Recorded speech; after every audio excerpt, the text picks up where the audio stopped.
जगला में जो करे वो करे रात के मिलेला सुकून खाके राजा जी के हाथ के अच्छा लागेला।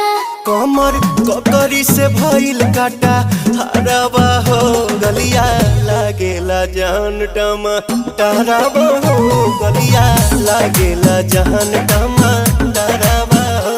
कहे तोर गया तुझको मैं पार करना अपने खाला पहले हम के खिया करना तबे भइल बा कमरिया मोर चाह करना तबे भइल बा कमरिया मोर चाह करना चाह करना।